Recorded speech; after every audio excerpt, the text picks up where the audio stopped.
How's it going, everybody? Today on the show, we finish making XLR for the in-ear monitor rig that I'm building.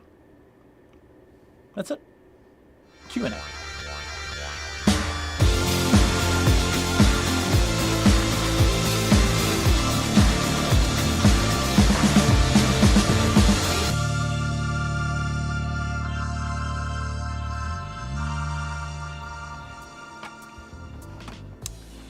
How's it going, everybody? How was your weekend? How you guys doing? Welcome to another Monday live stream. If it's your first time here, hi, my name is Guillaume, and I stream every Monday about anything that has to do with the world of live sound, live production. Today we're building a couple of custom wire for a in-ear rig that's going to use some Behringer DL32, DL16, and every single player is going to have that Hart HP1. It's basically because those are a stereo unit built on a single connection. That XLR and quarter inch combo that you probably have a hard time seeing it.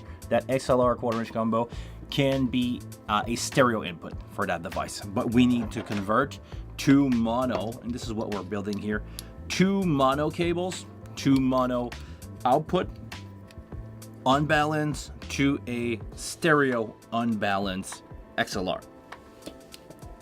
Basically, those are going to connect into my bad, coffee.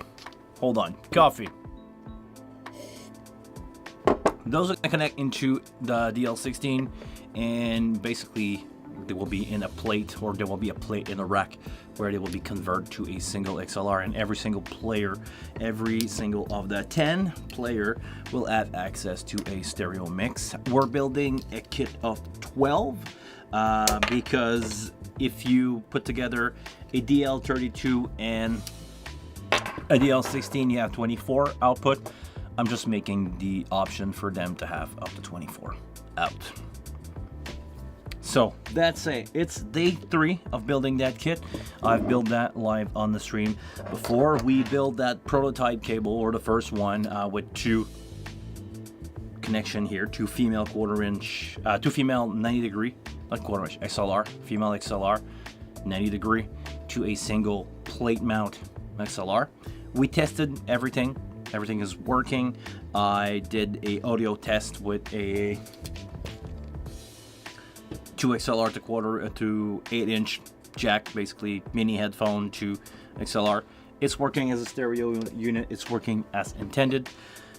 So we're just gonna keep on building. We're gonna improve on the design because so far we basically build the economical way to do this cable. We use that method where I'm using a single cable from the XLR going into plug 1. Out of plug 1, the cable is going into plug 2. I decided for some reason that the one at the end of the cable is going to be the left, the one in the middle is going to be the right. It doesn't really matter. But this one, the way that I made it is a little short. So for the next one, the 11 connection that I have to make, we're going to go a little longer. So what I did is I decided to grab both connector this way, went pretty much where that connector is ending here, which is pretty much the length of cable that I have there, but I added an extra inch and I made a measurement on my table. So when I put my finger here, or when I put my connector here on the bottom, just hang like that, I put a tape there to make sure that my measurement will be the same every single time. So yeah, this is the plan for today. We're taking questions as always. While we're doing this, we're having fun together, because yes, this is what I call having fun. So let me say hi to Mario. Hey, hi Mario, good to have you back, man. We have Dawns of Dream, still fixing drum snakes. Oh man, a lot of fun, a lot of fun. Just finishing up repair. 2 cable drum yet again. These snakes have 4 channel XLR on both of them, and there's 8 channel that come out Zoom for the mic. Okay, nice. It keeps breaking where the XLR goes into the box. The strain relief is shifting inside. Okay. Yeah. The shield should not be a problem. Anyway, we're gonna start building those connections. By the way, the shield should not be a problem. It should not cause any problem other than having maybe phantom power happening on some cable, or, and even then I'm not even sure. You probably cannot have problem with phasing or anything. It should be just fine. Oh, the shield keeps touching the 2-pin inside the XLR. Yeah. Okay, no. The shield should not touch any other cable. The shield could touch another shield. That would be okay. But you don't want. Sorry, I'm making my measurement here. You don't want another cable to touch pin 2 or 3 of an XLR. It's okay if it's shield, but other pins, no go. Oh, come on, what's happening here? I'm having a hard time skinning that cable. There we go. We're gonna skin a tiny bit more on the other side. That should be good. That should be good. There we go. I'm gonna remove that little piece here of insulation. I'm gonna crack that cable open.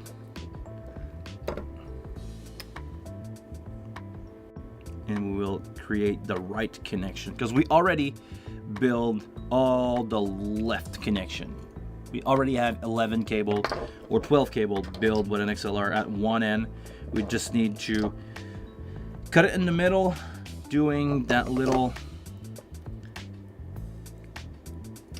super clean job of not cutting the wide cable in there and removing, actually this one, because we built it differently, unlike the other one, we can just pull on the orange wire and we should be able to pull it out of the remaining of that cable pretty easily. Gonna give that a try. It doesn't matter if it's not working and I cut it. I just need the orange cable to be here. Actually, it cut, but yeah, you know what? It doesn't really matter. All I need in that connection is the plus and minus, basically. So I just skin that cable with my hand, with my bare hand. Can you believe that? Can you believe that, ladies and gentlemen? Okay, and we're gonna make a clean job here.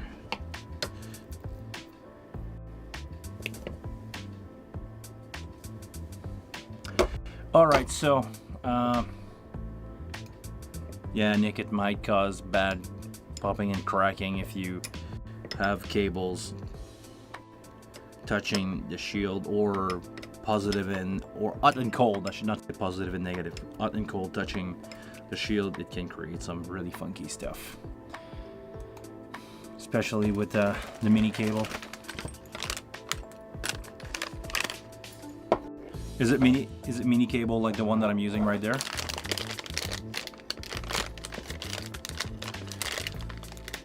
Whirlwind to me has been not a hit every single time, to be honest. Okay, it's really similar to the cable that I have. That cannier is good.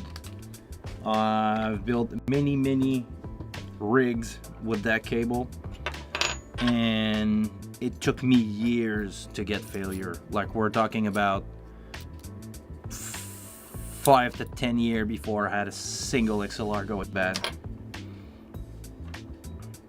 So that's the good stuff. We're gonna make sure that we don't forget to insert the boot. We have, as you can see here, way more space. Once that connection is gonna be done, it's gonna look something like that, which is way better and closer to what we really need. so that should be good. That's gonna be our pin 2 and 3, and we probably gonna use a little piece of scrap XLR to make ourselves a good pin 3 cable here. All right, let's start the solder. Just gonna move the fan out of the way. You never want your fan to blowing at the part that you're soldering, and you don't want your coffee to be too close. The XLR is a cheap pin, a cheap rope inside. Okay, it's yeah. Okay, no, I get what kind of XLR you're using. Not my favorite.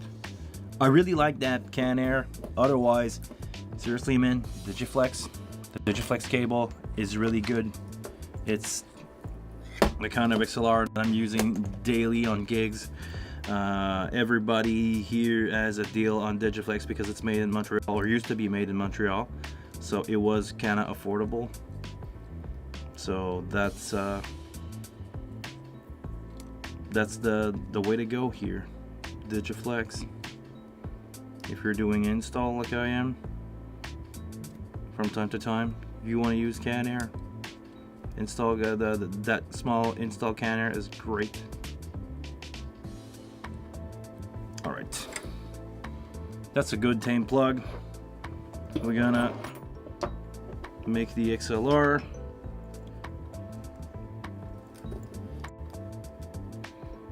Just a tip.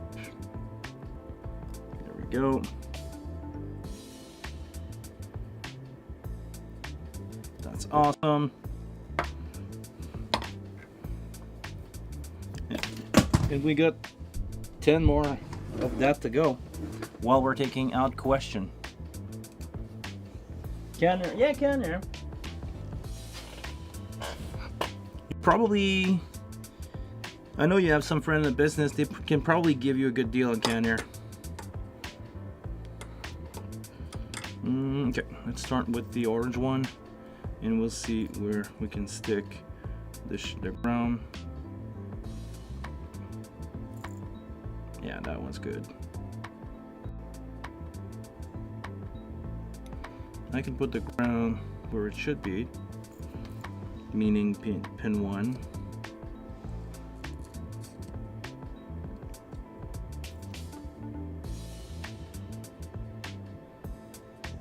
Gonna let that cool down, and we're gonna grab a piece of wire.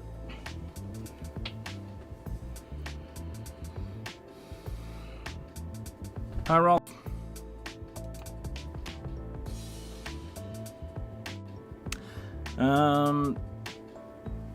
I wonder what's the effect of connecting 3 to 1. Don't you make a short between pin 3 of the left and right? No, because that's only for the output. That's the connector that goes in the stage box, and this is where the manipulation is happening. I'm taking the output of the stage box that is balanced. I make it unbalanced by connecting pin 3 and 1 together, which is cold and ground. And in my other XLR, I make a stereo connection in my male XLR. But exactly like I'm doing here on this one, which is going to be the right output for that cable, I'm using the orange cable on pin 2. In the other one, in that connection, I'm using the white cable on pin 2. And at the end, at the other part of the XLR, the male end, I'm putting together pin 2 basically is connected to the white, pin 3 is connected to the orange, and that's making my stereo connection, but the output are connected in unbalanced. This is how I'm doing. Is it clear? it's not a problem. It's not shorting, because if I were to use a unbalanced 1/4 inch, it will be the same result. Like if this was an 1/4 inch output, the result will be exactly the same. And we're just cheating here because I know a little bit what I do when it comes to cabling, and because of that, I understand how those connections are working. So yeah, basically I'm cheating a little bit. I made that one a little bit short. I'm cheating a little bit. I'm cheating the connection. I'm cheating the output. I make the output a unbalanced output going into a stereo unbalance, a mono unbalance, a stereo unbalance, basically. And it's gonna be fine. We're running not really longer than 25 foot of cable, and it's going into amplifiers. So maybe in some scenario, maybe you're gonna have a little bit more background noise, but other than that, nothing. And as you can see here, the white cable is not cut at all. It's just jumped from here to the other connection. Now we can build that XLR. I'm gonna need my trusty Leatherman. For that, I'm gonna need a Phillips star screwdriver, or Phillips for you Americans.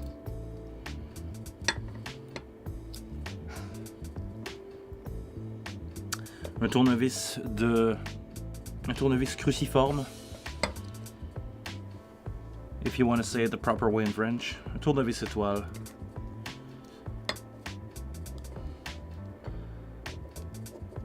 Putting that plastic cap there. That plug is in, and we have way more space. On the last one, I don't know if you guys remember, we had a hard time putting the boot together, but on this one, not gonna be a problem at all. Maybe it's a little on the long side. Maybe I can make it a little shorter in between the connections.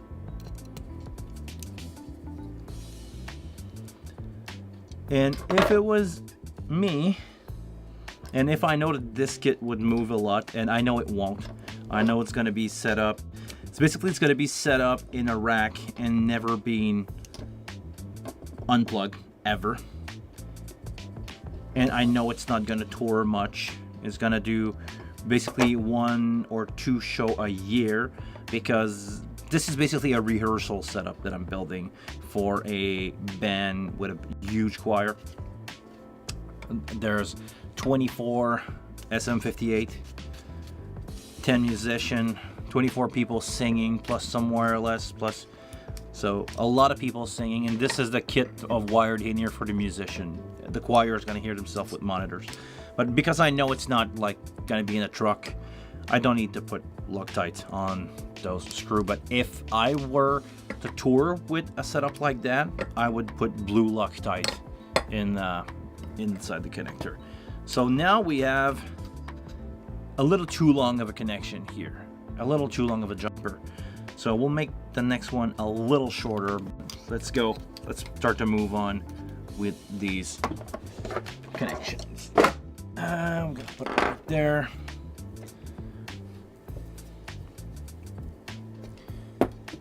And the floor is yours, guys. Make sure to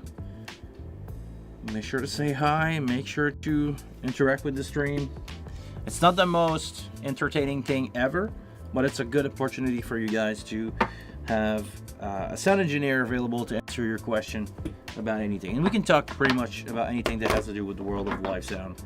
It's my pleasure. This is what we're doing here. My pleasure to do so in life.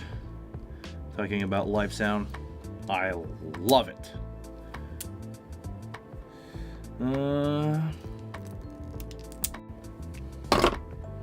I forgot to put my phone in do not disturb mode. And I have somebody who's trying to call me right now. that's gonna have to wait. We're live on YouTube, we're live on Twitch. If you're live on Twitch, make sure to say hi.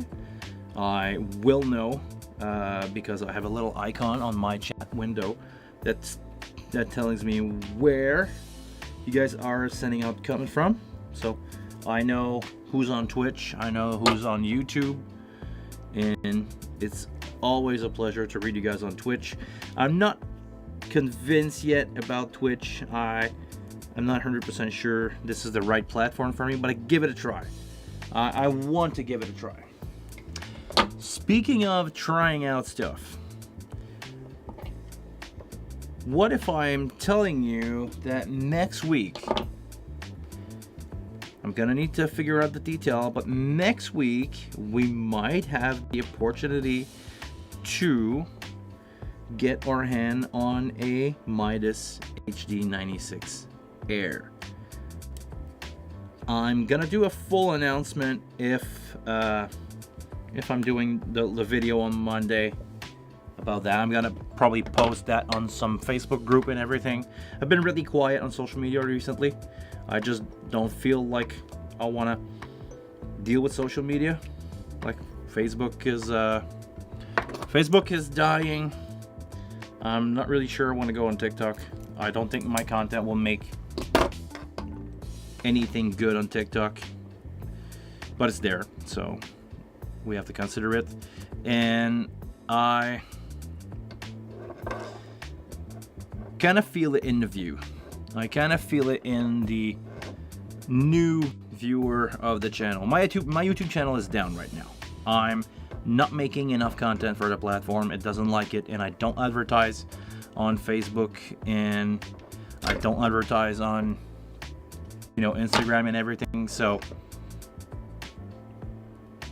it's suffer. The chat about it, and if I cannot terminate that connector, things are going to hell. All right, this one, great. This. Don't forget the two tiny little screw that you don't want to drop on the ground because they disappear pretty much. Good. This female 90 degrees straight. By the way, I will have a video, guys, where I'm gonna build that full rig in the future. It's not built yet, so we're gonna start by doing cables, all those custom cable, and once we have those done, not on the stream, but in a video, because I'm still getting penalized because I don't do video, even if I stream every single week, or almost every single week. YouTube doesn't like that, so it's giving me less recommendation to viewer, because let's be honest, a YouTuber is only as good as the algorithm can recommend it. Maybe there's 100,000 more people than us right now that would like to see my content. I doubt, but let's just give it a number. And if you guys are not vocal enough about it, YouTube won't recommend the channel to anybody. So it's always a matter of, always a matter of interacting with the crowd, doing video, and YouTube is really penalizing people that are not the regular uploader. I don't know if you guys follow Linus Tech Tip here. Maybe some of you do. He recently during one show he said that the YouTube channel is down. People are not getting the video recommended as much as they used to. And he has like 16 million subs, and his video are not, or used to reach a few million the first week, and now it's not even a million sometimes the first week, and sometimes it's not even a million in the first month. Lately, for some reason, people are not watching YouTube anymore, which I doubt, or some of the older channel that are like 10 years old do not get recommended as much as they used to. And I think I will believe more the second option. I don't think YouTube is recommending old channel anymore, because for some reason people like the new stuff. They don't like the good old, or actually no, they like the new stuff or the good old. There is no in between. If you're mid-career, and it's the same thing pretty much for artists, if you're mid-career, not much is happening with you.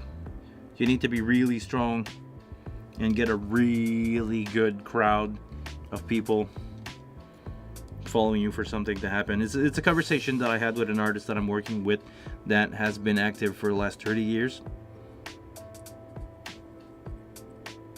Like, when you've been on the radio for 30 years, you're either classic or an has-been.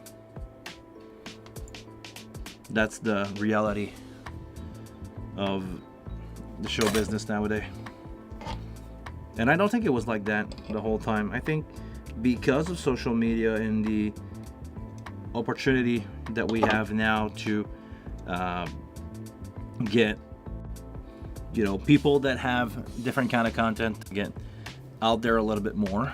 You don't need the machine. You don't need the, you know, the record label anymore to get your content out there.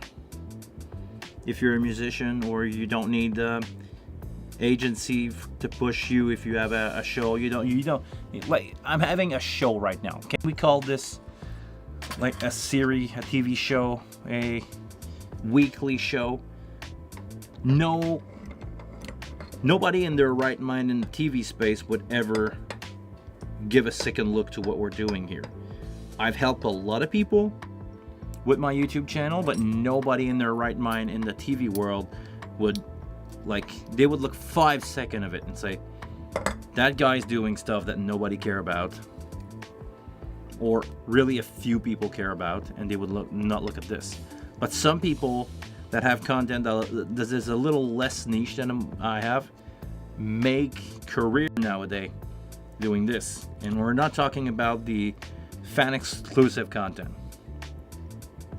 because also some of those people would not make it in the industry or in their industry, but because they, you know, have access to outputting content, it's there. And also, it has an impact on people who were there before, on the people that were there, like when the Much Music of this world or whatever music TV show was there, and that jump started their career. Nowadays, YouTuber have an impact on them. Like, you have to fight. Everybody has to fight for your attention, basically. And depending on where you are in the world, what option of TV you have, if you still have a TV. I know I don't, but some people, you know, have more impact on YouTube than it used to be on TV. The whole system, the whole, like, show business machine, TV musician is down. So,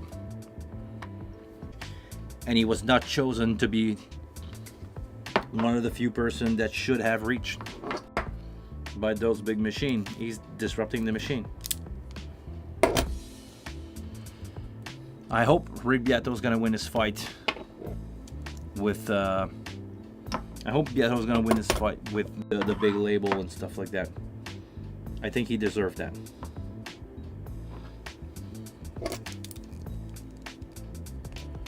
He deserved to have his content monetized, making money out of this, and being, you know, being an outsider that won the fight against the big corporation, the big media corporation. The label of this world made enough money on Nirvana so far. I think they can let slide a video or two of Rick Beato, and they should be able to let slide a couple of video from you guys if you ever want to use Nirvana for your content, or if you want to use another, I'm saying Nirvana as an example. I don't know if they ever got into any problematic scenario with Beato or anyone, but anybody that is on a major that sold millions of albums should not interfere in the content. Like, this should not the content that people are making, quoting those artists, not doing full cover, but just like quoting 5 seconds of a song, should not impact your career. Actually, it should. Labels should pay us for using song because it's free advertisement for their artists. Nowadays, I think we should end up in a situation where the ball is flipped enough that you should get, you know, a fraction of the budget, the publicity budget of a label for putting a video or a song from their band in a video. Let's see if that ever gonna happen, but I hope. All right. So, have you guys ever done anything like I'm doing right now? Anybody ever created their own custom cable of stuff that don't really exist? I know Nick made some really interesting guitar pedal or foot switch pedal where he took GPIOs in the back of a wing and made his own talkback console, porta console, AB switch. Did my phrase make any sense? No. Nick made his own dual action GPIO switch, which I think is a better way to phrase that. So he can AB between talkback, he can mute like that. And I believe this is a really important thing to have, like knowledge of how things are working.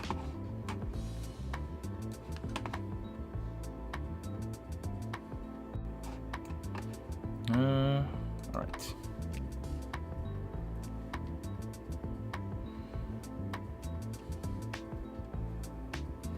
Let's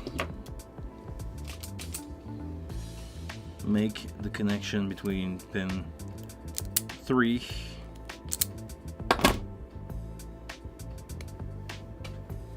and I scrap that cable. Hold on, let's take 2.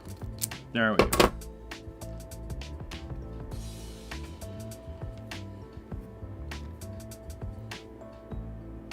So am I boring right now? Making XLR, it's not the greatest thing ever, but I think you should know what to do this.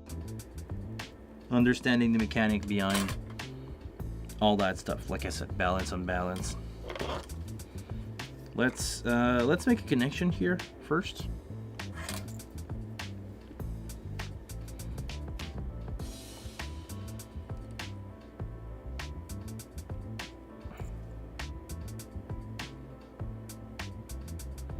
Gonna let that cool down. Gonna turn down the 8 of my gun. My tip is getting a little bit worn out.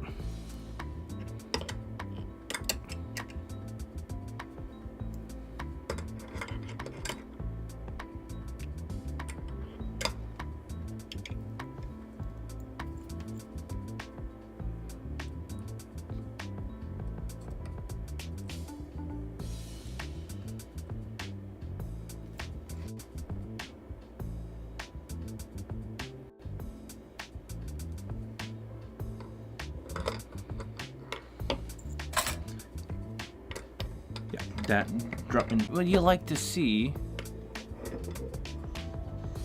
Are we still live? Because I see some drops in signal here. Give me 1 second. I just want to make sure that everything is okay for the live. We're live.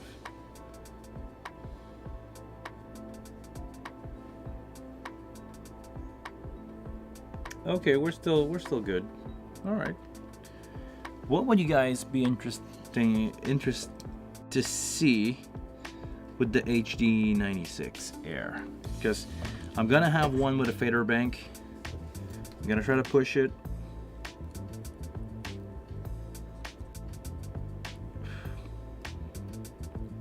I want to see what that console can do, but I want to get some idea.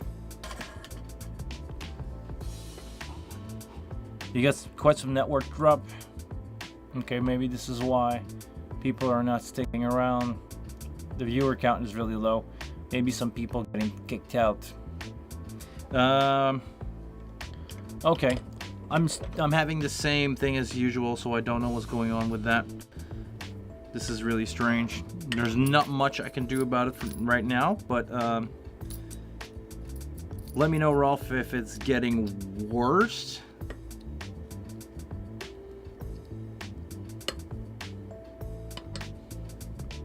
I don't know what I can do other than maybe try to relaunch the stream if it's buggy. But it's been a while since I did a stream and only saw 3 people in it. I know making XLR is not the most exciting thing ever, but on a Monday 1 p.m. usually we have more people. Or maybe it's the unlucky episode 222. Maybe the 222 number is not lucky for YouTube. But yeah, Monday live stream 222. If you asked me during the pandemic if I would last that long, the answer would have been no. I didn't expect to do live stream for 5 years. Almost every Monday, except when I'm taking vacation this year, pretty much. I honestly did not expect that. All right. Oh, we're getting some more views. Do we still have a problem with the connection? Is it still dropping, Rolf? Let me know if you still experience some dropouts.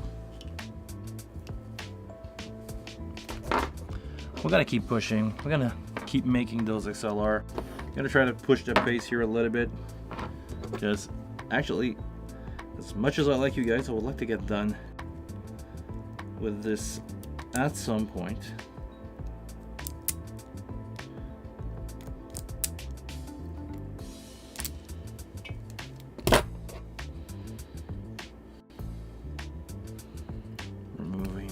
Insulation here. Careful not to scrap or to scratch the cable under it, because if actually the only thing that I can't do is destroy the white cable. Ground is ground. I don't care. Well, actually I do care, but it's bare, so I don't need to do anything. But my white cable must not touch anything, otherwise I'm gonna end up in the same situation that Nick is into, which is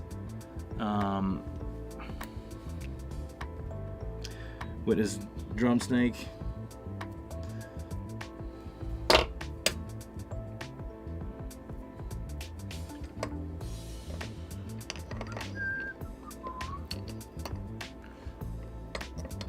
V Studio, hi.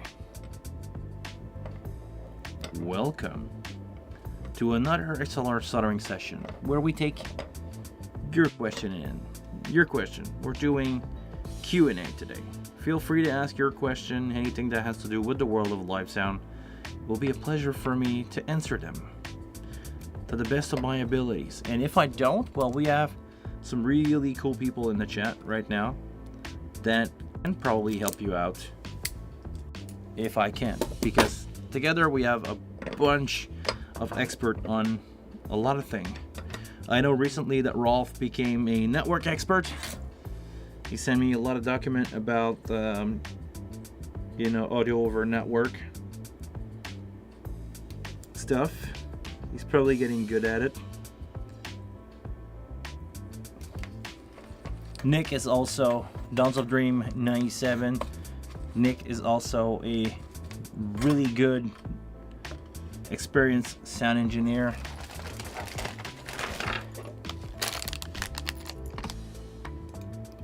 Best measurement microphone for RTA. The one that you have, hear me out. The one that you have, that you can get the profile of it from the manufacturer and insert that into Smart.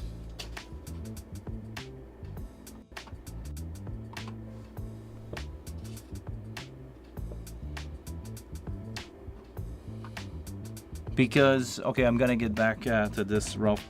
A measurement microphone is never perfect, but you can counterbalance that if you can load the profile of that microphone into the measurement software. With the when I say the profile, I'm not talking about the generic sheet. I'm talking about the manufacturer sending you a USB key with that impulse response of that microphone in a perfect environment studio, where they give you a paper of that with the serial number of the mic type of deal. That's the kind of microphone that's gonna be, basically the microphone won't be perfect, but because you can have an impulse response to make the microphone perfect, it's gonna balance, it's gonna counterbalance that. Okay,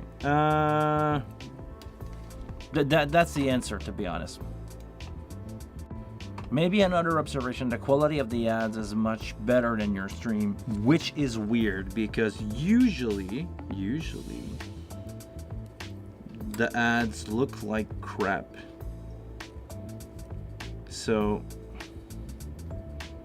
I don't know why the upload of my stream will be so bad that will give me problem. I know I'm streaming on both Twitch and YouTube with 2 different servers, so maybe that's why I'm not using Restream or anything, or any other streaming app. I'm just sending out my stream to both platforms. Maybe this is why.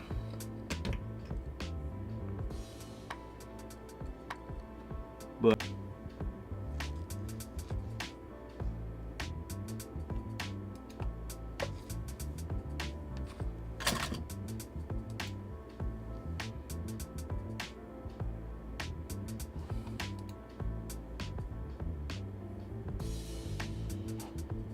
check.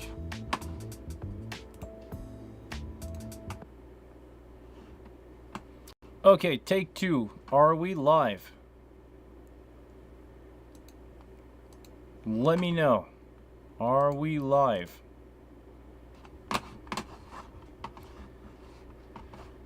It says that I'm back live.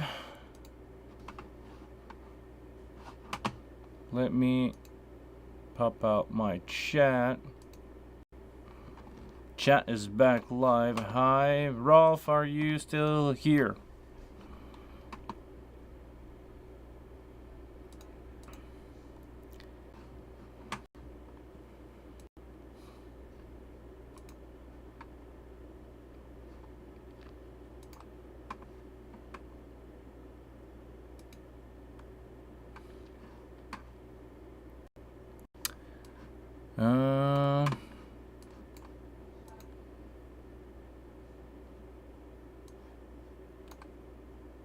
Video quality not better, still interrupting. Okay. Well, I don't know what I can do about that now. There's not much I can do.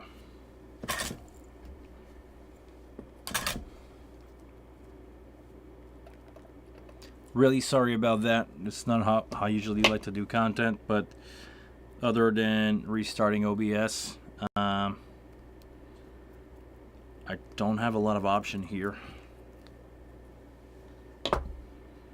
And OBS just crashed basically when I try to shut it down. Patrick! Bonjour. It's been a while. Good to have you back, man.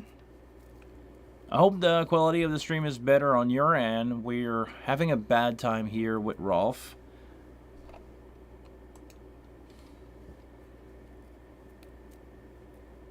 Hope it's okay. Hope you don't have too many ads. But yeah, for some reason, the stream today is not working properly, and I have no clue. Seems okay? Okay. I have no clue why it would give me trouble or anything. I think it's fair for me to say I have good news. Good news for Patrick and maybe for some other people. I don't know. It really will be up to you guys. But I still didn't sign anything, but everything is good for me to go in France in October. I'm gonna leave with a band from Montreal mid-October, and I'm gonna give you guys all the dates and everything, and I'm gonna be in France for at least a week. I don't know if I'm gonna stay a little longer or not, but I should be in France mid-October for at least a week. I'm gonna do a show. I still don't have the venue locked down, or I just still don't have the venue list, but we're gonna do some really small, cool places in France. Don't know if it's gonna work. I don't know how my touring situation will be. It's gonna be, upcoming band kind of stuff.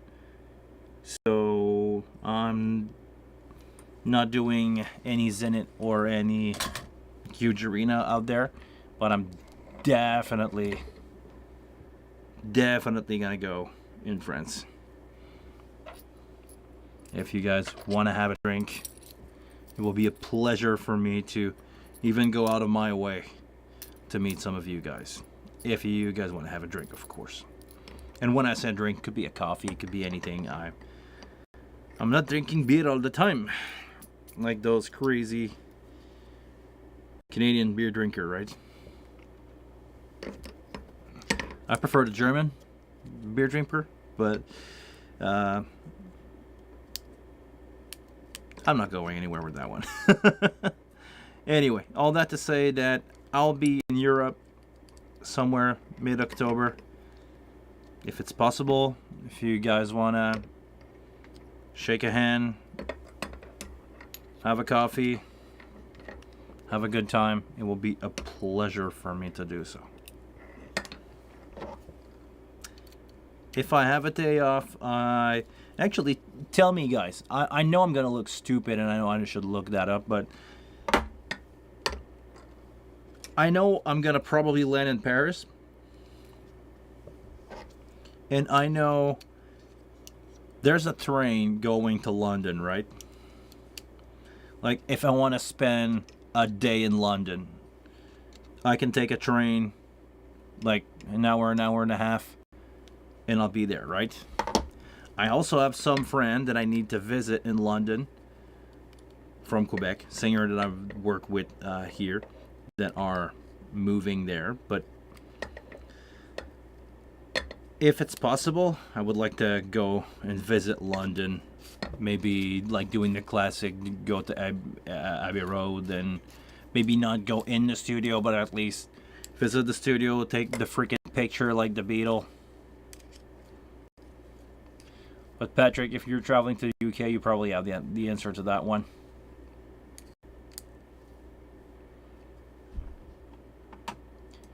London is 2.5 hours. Okay, so if I wake up early, I can spend like the morning, afternoon in London, and go back to take a flight at night. In Paris.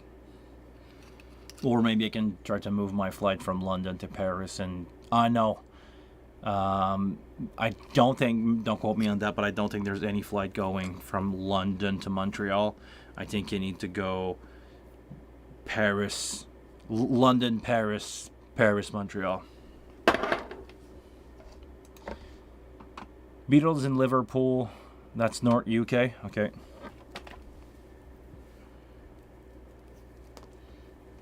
But like Abbey Road and stuff, like, I have no idea of the distance between, let's say, the Big Ben and going to Abbey Road.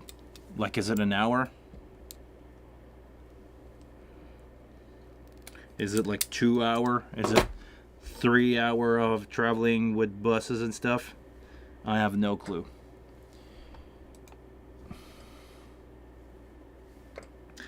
Make sure you have your visa worked out. Europe is not UK is not Europe anymore.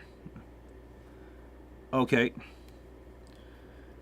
Well, if I'm traveling for tourism, I don't know, and to be honest, the other country I've ever been to was pretty much US and Mexico. Hey, Sheriff. Good to see you, man. And it's never a problem. Or it was never a problem for a Canadian to go in either of those countries. I don't think it's going to be any problem with the UK either, because as far as I know, Canada is still part of the Commonwealth. So we may not have any problem.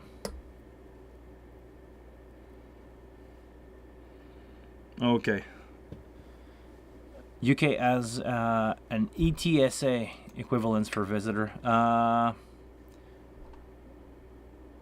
Maybe not for Canadian. Okay. Yeah, this is the kind of stuff that I'm gonna need to look for. I want to make sure that, well, if I can't, I will have to stay in France, which is not really a problem, to be honest. I think there's enough stuff to visit in France that I could probably have a good time there. But as for my first time in Europe, I would really like to visit a couple places, you know. I'm sure there might be something in London. Good trains from London to Liverpool is about 3 to 4 hours. Okay, so let's say I'm leaving from Paris and I want to go to Liverpool. That's a 6-hour ride with the transit and everything. I don't know if it's yeah, streams locks from time to time. Okay, definitely something to look into here. Stream is not good quality today. Well, actually, the content is not good quality either, so maybe it goes together, or can YouTube put me on the back burner? Is that how it works? When you're doing something that sucks, YouTube just go like, never mind. You're not gonna get bandwidth. You're not gonna get bandwidth into Europe.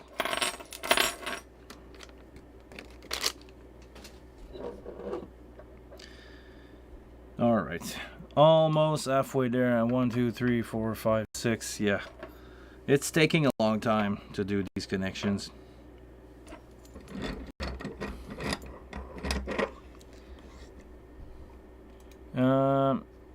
Seems a Google issue as it lookups on the ad. Okay, so not on my end. Maybe it's between you guys in Europe.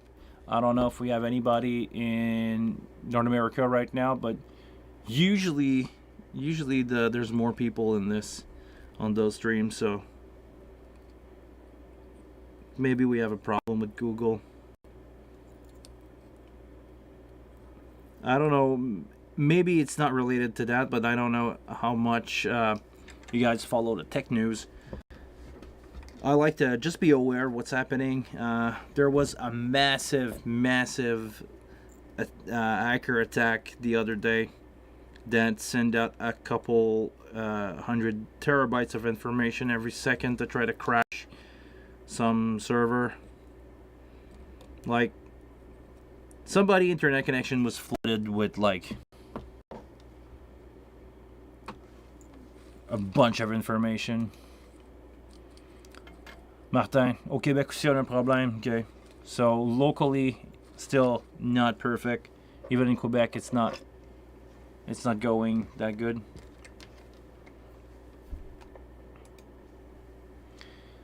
Anyone read the?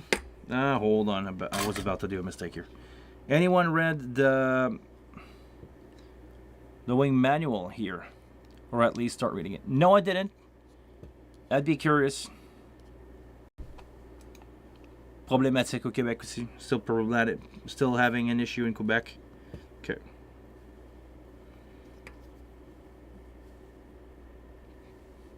Martin, est-ce que tu sais si c'est juste moi ou si c'est des autres trucs sur YouTube aussi?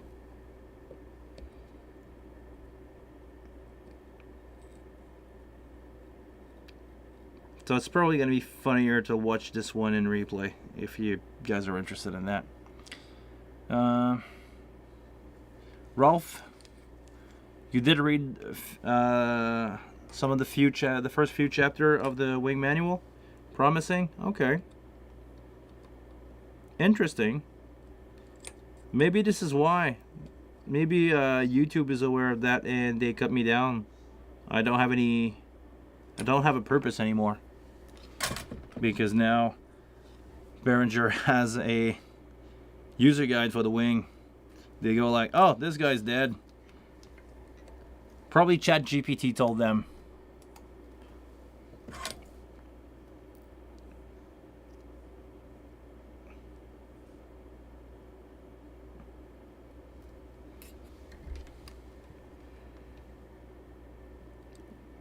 Alright.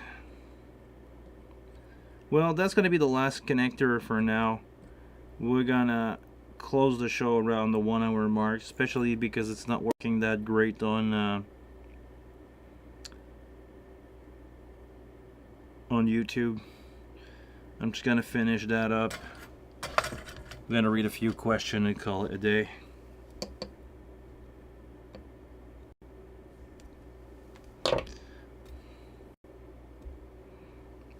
Let me finish that connection. Don't worry, there's gonna be plenty more stream where I solder like that for hours and hours.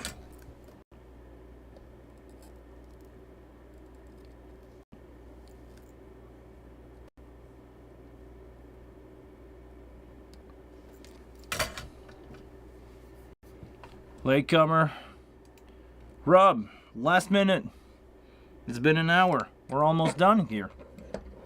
Not with a connection. That's far from being done.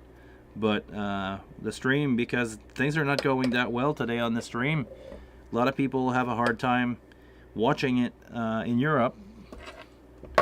And I know I have for at least another hour of soldering connector if it's not two.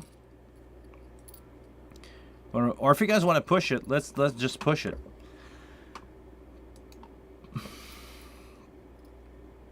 Agreed. And so good to see that they started to use user guide. It will help many people, assuming people still can read rather than asking a YouTube video. I don't think people can read anymore. I don't think people actually, to be honest, if I want to watch a tutorial about a console, or if I want to have information about a console, I would rather see a video 100 times.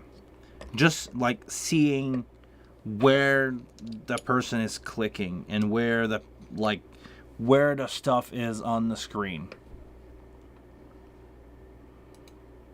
Was cooking food as usual? Well, it's a good thing to cook food from time to time. Okay, so all my transitions are broken and everything. Wow, we have a good stream, man. YouTube is not really responsive. OBS crash when I tried to restart the stream, and it's not going that good. And now all my transition on it didn't fire back up, so Stream 222, not the greatest one, but we have great people with us today. Rolf, you try ChatGPT on Wing Matters. The result is really poor. Doesn't surprise me because there's a lot of generic terms in audio.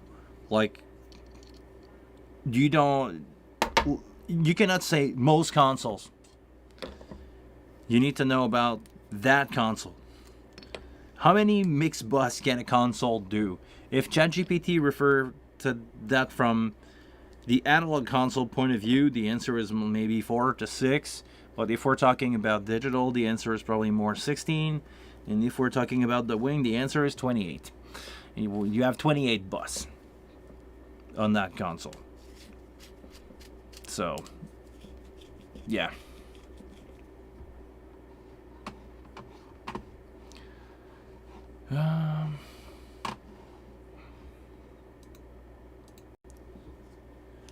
You wonder where the data scraping that was specifically done on the Berger World website has been used for? Yeah. Yeah. Interesting. I prefer reading and practicing.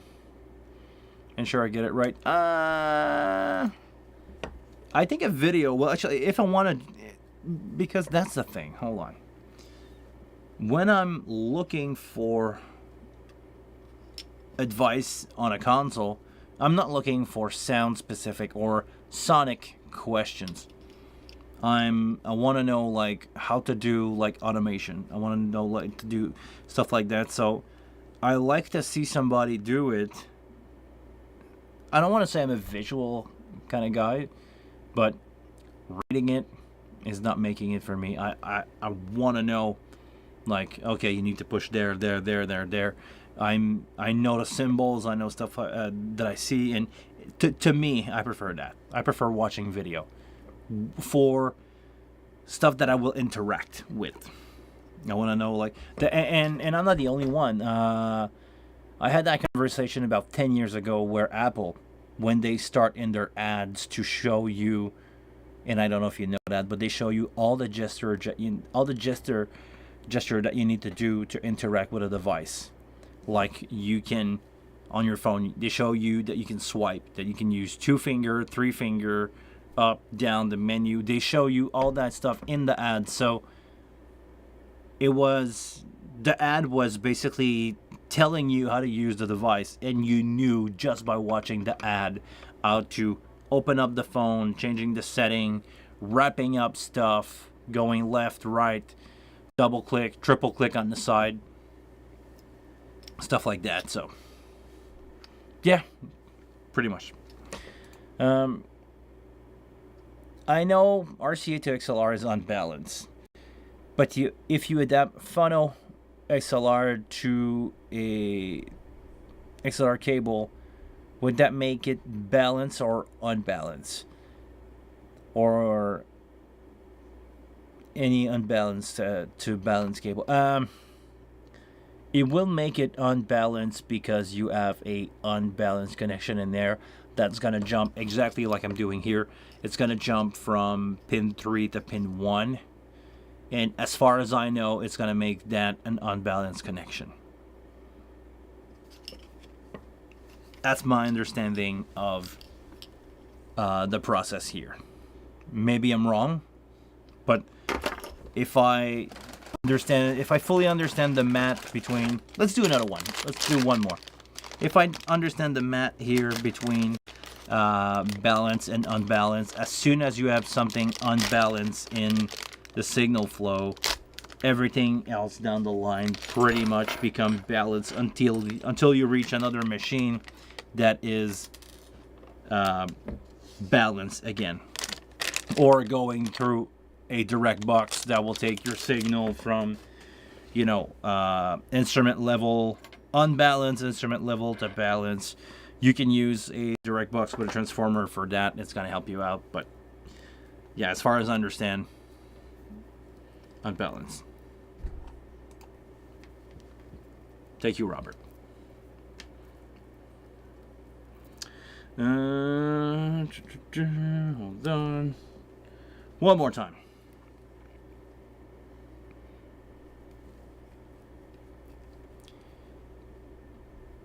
USB cable for line level audio, so unbalanced seems less critical here compared to microphone level. Definitely. I didn't think about it that way, but yes, definitely it will have less impact. And we're going from line into a amplifier, so again, worst case scenario, I'm gonna get a little bit more background noise in that system, but nothing that I would worry about, because the fact that it's gonna have a little bit more hiss. But I don't know the quality of the instrument. I know all the stuff in there is pretty much line level other than the microphone. The drum for that specific show is going to be electronic drum. It's a E-kit sending out line level to everything, so should have limited amount of hiss going into that one. And did I break that? Ah, damn it, I break my white cable. I will have to figure out a way to insulate that cable again, because I don't want to disassemble the I don't want to redo that cable. I'm gonna figure out a way to make it clean. Maybe we're gonna use a piece of tape to make sure the insulation is good. I'm gonna cut that orange one here on the right side, of course. Something like that. And we're gonna worry about the white cable later. Yeah, it's just a tiny pinch. When I, take out the insulation by doing this on the cable, I cut a little bit into the white one. We're gonna put some tape later on. Actually, I can cut a tiny pieces of tape right now while I have space, and I can probably wrap that up again. Or you know what? I'm just gonna pinch it down and put a little piece of shrink on it. Ah, no, never mind. Tape it is. Hold on. I'm gonna cut just a tiny pieces of tape.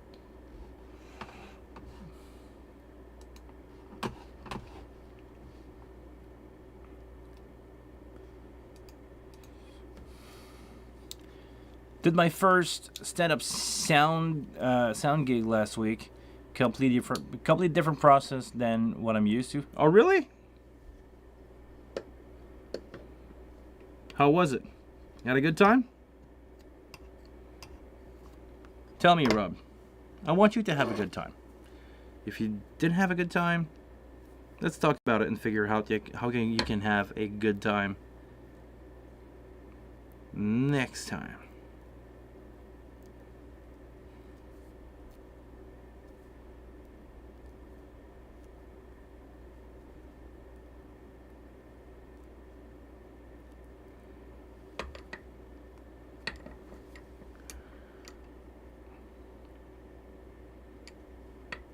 It's okay if it's not fully wrapped perfectly, as long as it's insulated enough.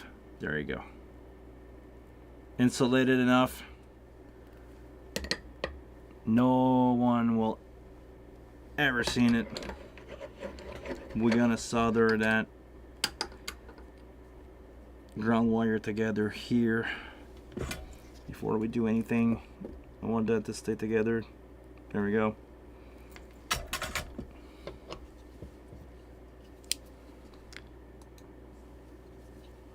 I see people do that without the iBox, then just go to a different connection. Yes, it can work depending on the length of cable. And also, you mentioned something here that I think I must address is you said phono. Phono, or a connection that is labeled phono, it's not the same thing as a line RCA. A line RCA, stuff that you will find on home theater, is a flat response input where a phono has a RIAA curve to it. I invite you to Google that, but it's basically a tilt EQ inside the machine that is a 15 dB bass boost. It's basically a bass EQ that's boosting up bass by 15 and dropping I by 15, or the other way around, or a total of 15. I'm not sure, but basically it's a bass boost high cut tilt EQ that is built in that connection. Great time. I even have to MC, so I find my very first stand-up act as well. Got only 5 minutes on stage. Oh, nice. So when are you doing a Netflix special?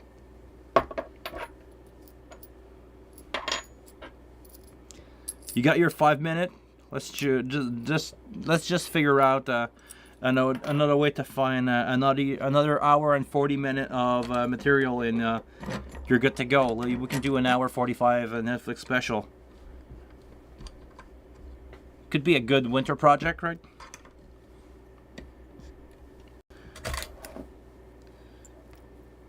Actually, we can film. Actually, get ready. We're gonna film it as soon as I go. In Europe next month. I'll drop by. I'll take a day off or two to go to. Oh, I never remember, Rob. You're Germany, right? You're in Germany. It's your neighbor. I'm gonna be there. Like, it's just a few minutes of flight away, right? From Paris.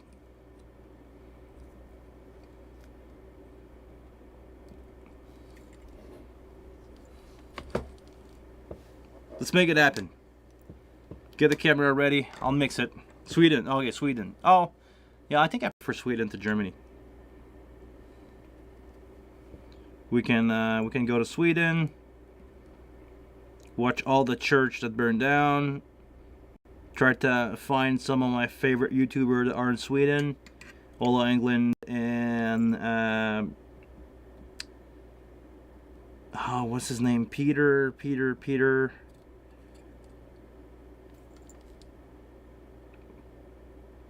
Damn it, I don't remember. Too much solder in there. Yes, I know. Let's clean that one up.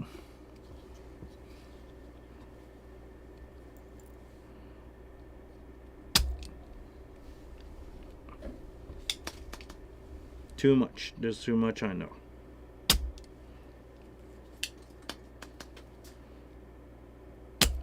But it went out of the hole, which is never a good thing.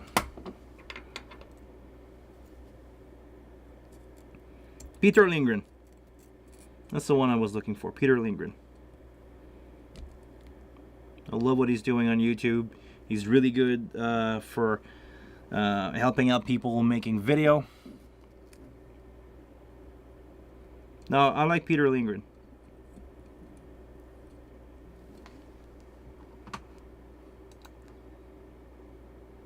Peter Fisher, yeah, I heard about this one.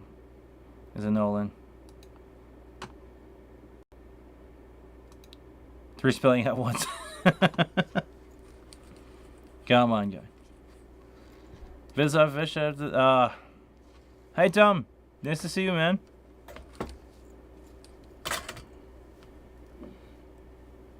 Okay, we're gonna put the shield on this one and call it a day. You guys should have been here like an hour ago.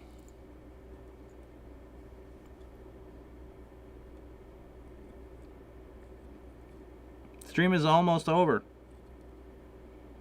You missed the not so fun part.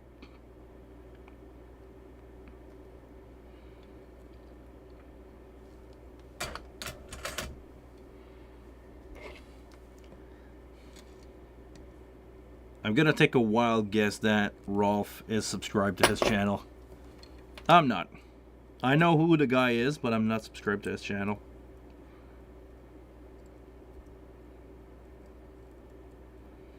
Or he's gonna say something like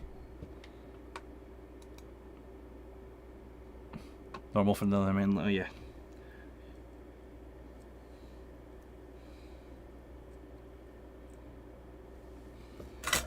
Almost there.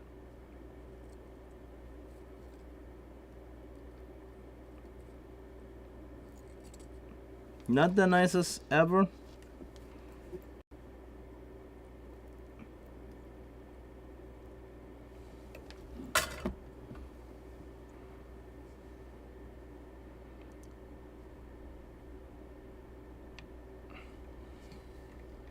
Take a view later.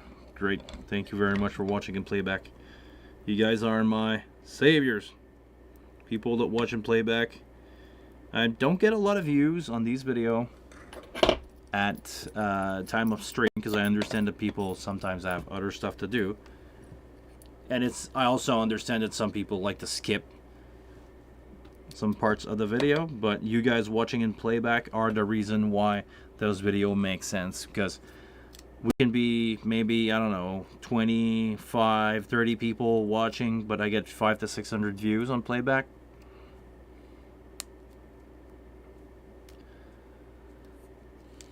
Always fun.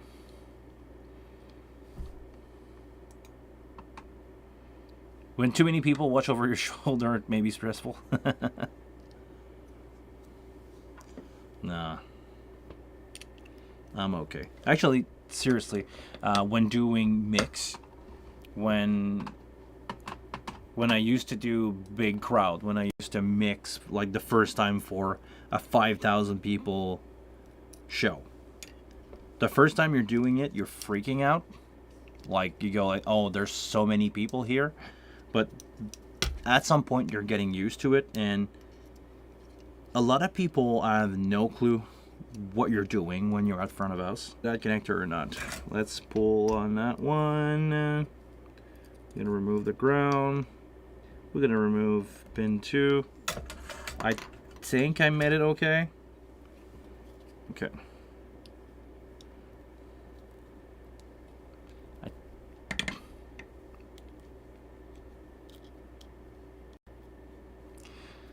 Are you interested in some first and Spectera insights? Oh yeah. I'm really interested in the Spectera stuff. I believe it's the future. I understand what's happening with these guys. It looks crazy good. Do you have anybody at Sennheiser Canada that wanna give me something? I actually thinking about purchasing some of that stuff. The Spectera stuff is amazing. I'm only debating because right now they don't have any handheld microphone, and that's pretty much what I'm working with all the time. But I had a conversation with a friend of mine for musical, the Spectera stuff, and you can quote me on that.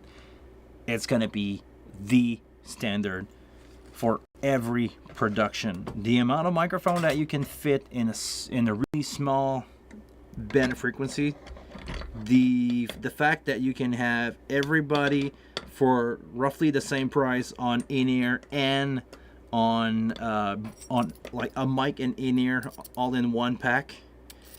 It's amazing. They're gonna sell boatloads of Spectera stuff to musical. It's like, seriously, it's like it's designed for that.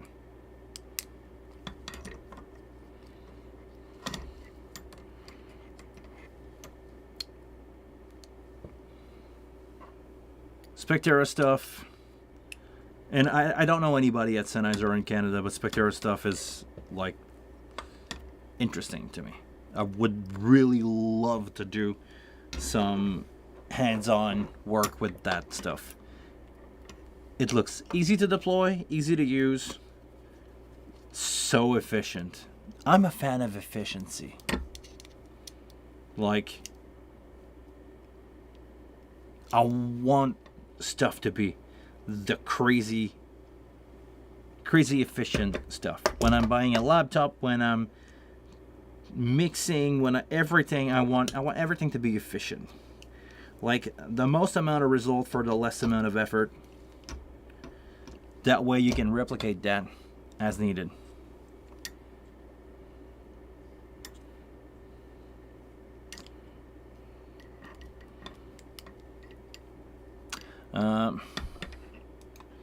That's the best system I've used up to now.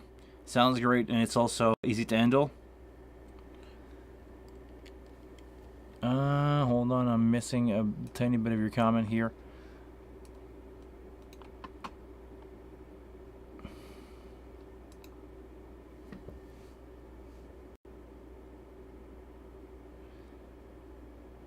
Searching a free 8 megahertz, and the rest is up to the system. I'm missing only the handheld mic. Yeah, the hand mic. They're not out yet. They said that it will be happening soon, but they're not out yet.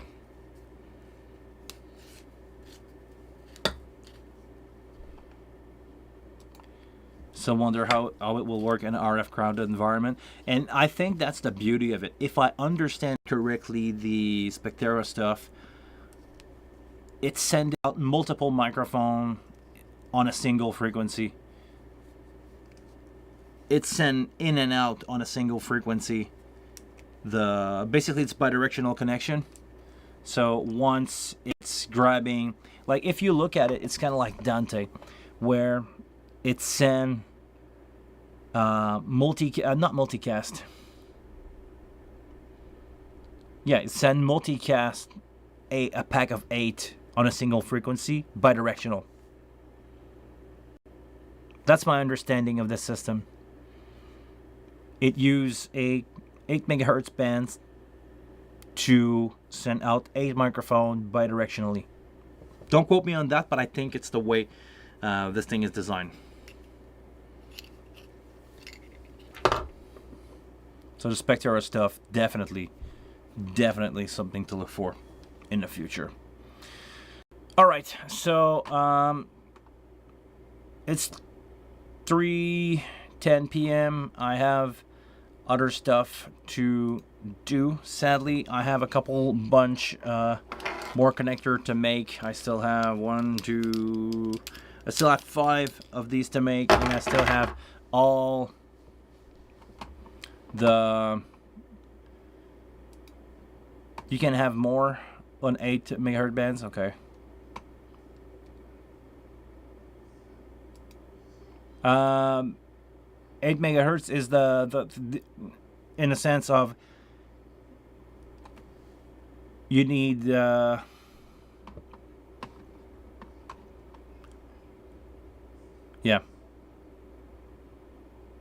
Hold on, did I get that totally wrong?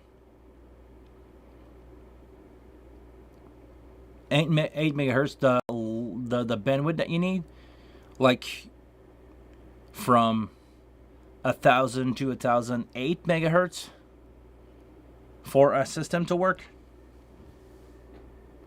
I think it was the width in space that you need. You need 8 megahertz wideband to make that happen. And in US, I believe 6, but I didn't know if it was. You mean the frequency 8 megahertz? I think that's what you guys talking about. Okay.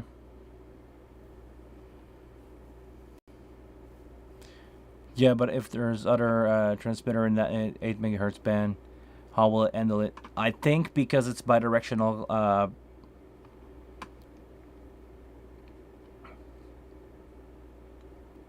8 megahertz bandwidth. Yes. You can use CDM for multiplexing. The allowed span, okay.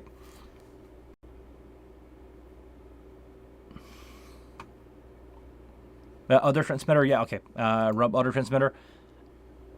I think because it's bidirectional, it will know if the pack was synced or not, and it will allow or ignore those information to interrupt your signal. Maybe it can cause some interference, but my understanding is it will not cause any problem. My understanding. But I need to dive into that. I have a lot of friends at Shure. I have a lot of friends at Midas. And I have a friend over Doe's Brandon, Doe's distributor here, but I don't. Actually, I know a guy that used to work for Sennheiser Canada, but it's not really a friend. It's more a guy that I kind of met a couple times. So I cannot go in there and say, hey, can I try? Hi, can you tell me who I need to talk to try out the Spectra stuff? So we'll see that in the future. Anyway, on that note, it's been an hour and a half. We had a good time here. I did advance some project. Next week, guys, stick around. We probably going to have an HD96 in the studio. I'm going to have an HD96 Air. And eventually, we're going to do a full-on video review of the 96 Air. We're going to talk about it for the next few weeks, days. So, on that note, thank you very much. I'm going to go take a look at what's just dropped in my living room. Guys, always a pleasure to spend my afternoon with you every single Monday. Thank you very much for showing up. Take care. See you guys probably sooner than expected. Probably going to do some random live stream this week to finish up that project. See ya.